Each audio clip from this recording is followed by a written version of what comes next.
میں کھانا نہیں بنایا۔ میرے پڑوس میں ایک یہودی رہتا ہے، اس کے گھر میں ایک کھجور کا درخت ہے، اس کھجور کے درخت پر پکے ہوئے کھجور ہیں، ہر رات کو ہوا چلتی ہے، پکے کھجور میرے آنگن میں گرتے ہیں۔ میرے دل نے اس بات کو گوارا نہیں کیا۔ آپ کی تعلیم یہ ہے کہ اپنی اولاد کو حلال کھلاؤ، حرام مت کھلاؤ، یہ آپ کی تعلیم ہے۔ اس لیے میں جلدی چلا جاتا ہوں کہ بھوک بڑی عجیب چیز ہوتی ہے، بھوک میں آدمی کچھ دیکھتا نہیں ہے حلال و حرام۔ بچے ہیں میرے، ہو سکتا ہے غلطی کر بیٹھے، اس بھوک کی وجہ سے کہیں ایسا نہ ہو کہ میرے بچے اس یہودی کی کھجوریں اٹھائیں اور کھا لے جائیں۔ ہم یہودیوں کی طرح نہیں ہیں، جیسا کہ آج کل کے یہودی ہیں کہ جس کا کھائیں اسی کو گر رہا ہے۔ آپ دیکھ رہے ہیں یہودیوں نے کیا کیا ہے، بیچ میں بات روک کے کہہ رہا ہوں، جب ان کی بات آئی ہے دنیا جانتی ہے کہ یہودی وہ قوم ہے کہ جس نے فلسطین سے بھیک میں جگہ مانگی تھی، بھیک میں، اور دی گئی انہیں، اور بھیک میں جگہ مانگنے کے بعد مسلمانوں نے رحم دلی کی تھی تو ان کو جگہ دی۔ عرب کے اندر پورا چاروں طرف عرب ہے، جب ہٹلر نے انہیں مار مار کر کے بھگا دیا، لوگوں نے بینر لگا دیے تھے اپنے ملکوں کے اندر کہ یہ وہ لوگ ہیں کہ جو آپس میں لڑاتے ہیں، جہاں جاتے ہیں انہی کو کاٹتے ہیں۔ اس لیے نہ یورپ میں جگہ دی گئی، نہ امریکہ میں جگہ دی گئی، کہیں جگہ نہیں دی گئی، وہاں سے نکال دیے گئے۔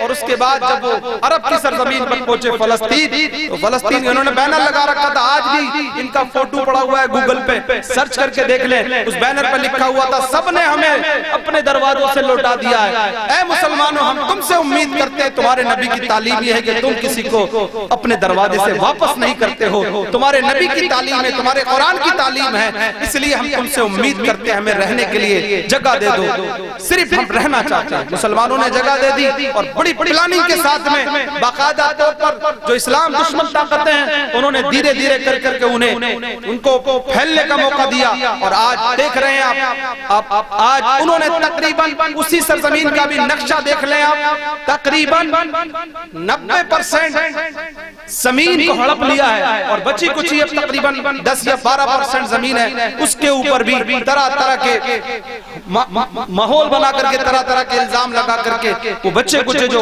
وہاں پر مسلمان ہیں ان کو بھی ظلم کیا جا رہا ہے۔ ایک تھوڑی بہت چیزوں کو لے کر کے وہ ڈیوائیڈ کا ایسا ماحول بنا رہے ہیں۔ میرا کہنے کا مطلب یہ ہے کہ جو لوگ غداری کرتے ہیں، جو لوگ دوسروں کا ساتھ ظلم کرتے ہیں، دنیا کی تاریخ بتاتی ہے، ایک لمبی تاریخ بتاتی ہے، ایسے لوگ وقتی طور پر تو کامیاب ہو جاتے ہیں لیکن مکمل طور پر کبھی کامیاب نہ ہوئے ہیں اور نہ انشاءاللہ ہوں گے، اور نہ ہی یہ یاد رکھیں جو آج کر رہے ہیں یہ بھی انشاءاللہ کامیاب نہیں ہوں گے، چاہے طاقتیں کتنی بڑی بڑی ان کے ساتھ ہو جائیں۔ اس لیے انشاءاللہ ہمیں یقین ہے کہ جو حق کے ساتھی ہوتے ہیں اللہ ان کی مدد فرماتا ہے، اور ہمیں امید ہے فلسطین حق پر ہے، انشاءاللہ اللہ ان کی مدد کرے گا اور انشاءاللہ وہی کامیاب اور کامران ہوگا انشاءاللہ۔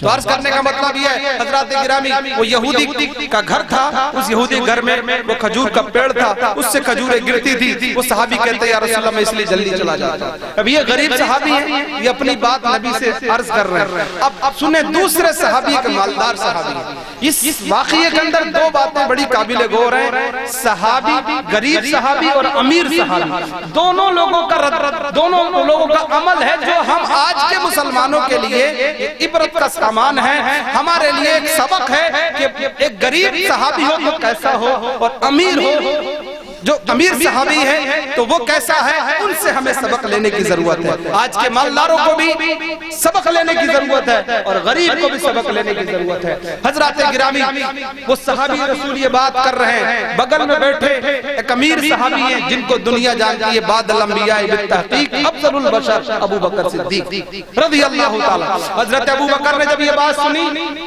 تو انہوں نے زیادہ پوچھتاچھ نہیں کری کہ تم کہاں سے آئے، کون ہو، جیسا کہ آج کل ہمارے یہاں ہے، اگر کوئی غریب کہیں مل جاتا ہے، کوئی مانگنے آ جاتا ہے تو ایسے جانچ پڑتال کی جاتی ہے کہ جیسے کہ کہیں سے کسی کا ڈاکہ ڈال کر کے آیا۔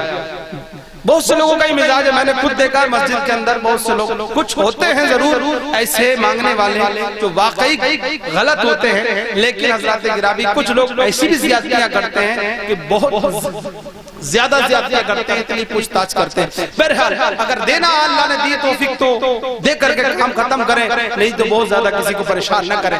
بہرحال یہ صحابی ہے، ادھر حضرت ابوبکر صدیق رضی اللہ عنہ جب پتا چلا تو حضرت ابوبکر صدیق اس یہودی گھر پہنچ جاتے ہیں۔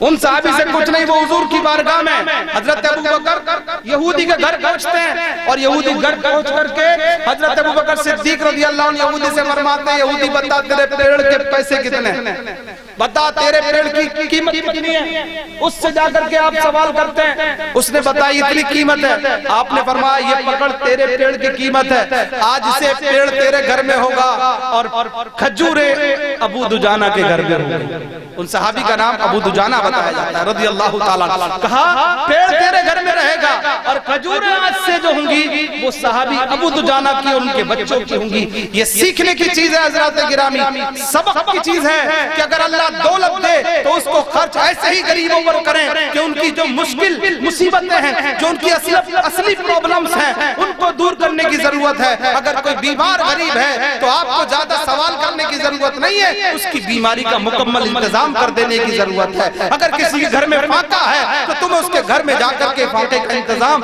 کر دینے کی ضرورت ہے۔ اگر کوئی کسی مشکل میں گھرا ہے تو اس کی مشکل کو دور کر دینے کی ضرورت ہے۔ یہی طریقہ مصطفیٰ ہے اور یہی سیرت مصطفیٰ ہے اور یہی ابو بکر صدیق رضی اللہ تعالیٰ عنہ کا طریقہ۔ حضرت صدیق نے جب یہ معاملہ ادھر کیا، ادھر سودا ہو گیا، اب وہ یہودی چکر میں پڑ جاتا ہے کہ کچھ تو معاملہ ہے، کتنی جلدی آ کر سودا ہو گیا۔ اس نے ابو بکر رضی اللہ تعالیٰ عنہ سے سوال کیا، کہا بات میری بتانے کی نہیں، اگر پوچھنا ہے تو چل میرے نبی کی بارگاہ میں چل۔ یہودی بھی حضور کی بارگاہ میں پہنچ جاتا ہے، اور جب یہودی نے پورا واقعہ سنا کہ معاملہ یہ ہے تو یہودی نے کہا کہ میرے پڑوس میں رہتا ہے اور مجھے آج تک پتہ نہیں چلا کہ اس کے گھر میں تین دن تک فاقہ ہوتا ہے، 3 دن کا فاقہ۔ اپنے بچوں کو حرام کھلانا نہیں چاہتا، اپنے بچوں کے پیٹ میں ایک کھجور بھی حرام کی جانے نہیں دینا چاہتا۔ یہ ایسا مسلمان ہے، یہ ایسی اس نبی کی تعلیم ہے۔ مذہب اسلام اتنی اچھی تعلیم دیتا ہے کہ اپنے ماننے والوں کو، اپنے فالوورز کو یہ سبق دیتا ہے کہ حرام کا ایک لقمہ بھی، ایک کھجور بھی پیٹ میں نہ جانے پائے۔ ارے جس مذہب کے ماننے والے ایسے ہوں، جس مذہب کی تعلیم ایسی ہو، جس اسلام کے ماننے والے ایسے ہوں کہ بھوکے مر سکتے ہیں، بھوکے مٹ سکتے ہیں، لیکن حرام کا ٹکڑا اپنے منہ میں نہیں لے سکتے ہیں۔ اے مصطفیٰ جان رحمت، اے محمد عربی، اے اللہ کے پیغمبر، میں آپ کی بارگاہ میں کھڑا ہو کر کے اسلام کی بھیک مانگتا ہوں اور آپ سے گزارش کرتا ہوں کہ مجھے کلمہ پڑھا کر کے ہلکا بگوش اسلام۔ سبحان اللہ سبحان اللہ۔ حضرات گرامی، اس لیے اللہ کے رسول صلی اللہ علیہ وسلم کی بارگاہ میں وہ صحابی کی برکت سے، جو صحابی نے اپنے ایمان کی حفاظت کی اور اپنے عمل کی حفاظت کی، اللہ تبارک و تعالیٰ نے ان کی برکت سے اور ان کی عمل کی برکت سے ایک غیر مسلم کو اسلام میں آنے کی توفیق عطا فرما دی۔ تو اس لیے حضرات گرامی، آج ہمیں بھی اپنا کردار اور اپنا عمل ایسے ہی بنانے کی ضرورت ہے۔ اپنے نبی صلی اللہ علیہ وسلم سے محبت کرنے کے ساتھ ساتھ ہمیں اپنا کردار بھی ایسا بنانے کی ضرورت ہے، چاہے گھر میں حقہ ہو جائے، چاہے گھر میں کتنی دقتوں کا سامنا ہو جائے، لیکن ہم اپنے نبی کی اسی سیرت پر عمل کریں کہ انشاءاللہ اپنے بچوں کو ہم حلال ہی کھلائیں گے، حرام سے بچائیں گے۔ پھر دیکھیں یہ قرآن کا فیصلہ ہے کہ اگر تم اللہ سے ڈرو گے اور تقوی کو اختیار کرو گے تو قرآن فرماتا ہے وَمَن يَتَّقِ اللَّهَ يَجْعَل لَّهُ مَخْرَجًا وَيَرْزُقْهُ مِنْ حَيْثُ لَا يَحْتَسِبُ۔ اللہ فرماتا ہے جو اللہ سے ڈرے گا، جو اللہ سے ڈرے گا، اللہ اس کے لیے راستہ بنا دے گا۔ ایک راستہ بند ہوگا تو اللہ دوسرا راستہ کھول دے گا۔ کوئی دنیا کی طاقت ایسی نہیں ہے جو تمہارے رزق کو روک سکے، کوئی دنیا کا بادشاہ ایسا نہیں ہے، کوئی حکومت ایسی نہیں ہے جو تمہاری روزی روٹی کو چھین لے۔ رزاق اللہ ہے، اس نے وعدہ کیا ہے روزی بھی وہی دینے والا ہے، عزت بھی بھی وہی دینے والا ہے، صرف تمہیں ضرورت ہے اطاعت مصطفیٰ کی، پیغمبر کے طریقے پر چلنے کی۔ انشاءاللہ اپنے نبی کے طریقے پر چلو، یہ قرآن کہہ رہا ہے جو اللہ سے ڈرے گا اللہ اس کے لیے راستہ بنا دے گا اور اسے وہاں سے دے گا، اور اسے وہاں سے دے گا جہاں سے وہ گمان نہیں کرتا ہے، اور اتنا دے گا کہ بے حساب دے گا۔ انشاءاللہ یہ اللہ کی طرف سے وعدہ ہے، اگر انشاءاللہ ہم اپنے نبی کے طریقے پر چلیں گے تو اللہ تبارک و تعالی دنیا میں بھی ہمیں عزت کی زندگی عطا فرمائے گا اور آخرت میں اپنے نبی کے صدقے میں جنت عطا فرمائے گا۔ وآخر دعوانا ان الحمدللہ رب العالمین۔